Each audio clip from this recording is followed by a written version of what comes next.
17వ అధ్యాయము 5 నుండి 11 వరకు చదివినట్లయితే ఇక్కడ ఇర్మియా ద్వారా దేవుడు మాట్లాడుతున్నాడు.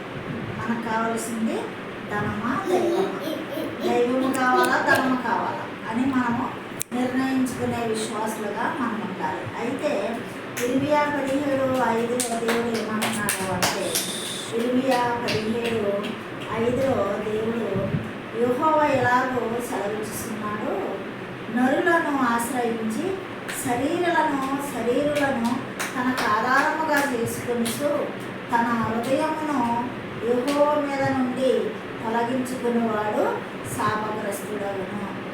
ఎలాంటి వాడు శాపగ్రస్తుడంటే, యెహోవాను ప్రక్కకు పెట్టి శరీరాన్ని ఆ యొక్క శరీరులను తనకు ఆధారంగా చేసుకుంటున్నవారు, మరి అంతేకాకుండా హృదయమును కూడా దేవునిపై పెట్టుకోకుండా లోకం తట్టు పెట్టుకున్నవారు శాపగ్రస్తులు అవుతారని వాక్యం చెలవిస్తుంది. వాడు ఎలా ఉంటాడంట, అలాంటి వ్యక్తులు వారు ఎడారిలోని అరుహవృక్షము వలె ఉంటారు. అరుహవృక్షము అంటే ముళ్ళకంప, అది ముళ్ళకంప, ఫలాలివ్వలేని కంప.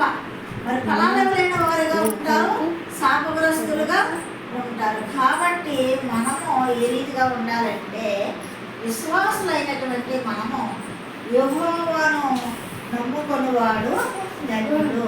మనము యెహోవాను నమ్ముకోనాలి కానీ శరీరాన్ని కానీ మన హృదయం లోకం వైపు కానీ శరీరానుసరమైన జీవితాలు మనము జీవించకూడదని యొక్క వాక్యము సెలవిస్తుంది. అప్పుడు యెహోవా యందు నమ్ముకున్నవాడు ధన్యుడని సెలవిస్తుంది. యెహోవా మరి ధన్యత కాదు, యెహోవాను నమ్ముకున్న వానికి ఆశ్రయముగా ఉంటాడంట ఆయన. మరి అంతేకాదు వాళ్ళనే రక్షిస్తాడంట. మరి కీర్తన 52:8 వాక్యం ఏం సెలవిస్తుందంటే, దావీదు మహారాజు ఏమంటున్నాడంటే, నేనైతే దేవుని మందిరములో పచ్చని ఒలీవ చెట్టు వలె ఉన్నాను, నిత్యము దేవుని కృపయందు నమ్మిక ఉంచి ఉన్నాను అంటున్నాడు.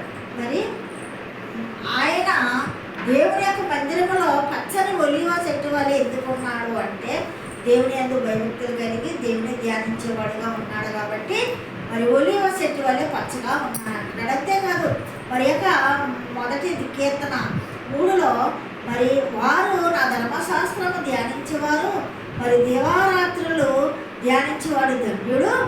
మరి అంతేకాదు ధన్యత కాదు, వారు కాలువ వారను నాటబడిన చెట్టు వలె ఫలించే చెట్టు వలె ఉంటారని కూడా మరి వాక్యం చెలవిస్తుంది. మనము ఆ రీతిగా ఉండాలని దేవుడు ఇష్టపడుతున్నాడు. కానీ మరి శరీరాన్ని అనుసరించి లోకాన్ని అనుసరించి మన హృదయాన్ని మరి మన శరీరాన్ని లోకం వైపు తిప్పుకుంటే మనకి ధన్యత లేదు, మనం ఫలించం ఏ స్థితిలో ఉన్నా కానీ.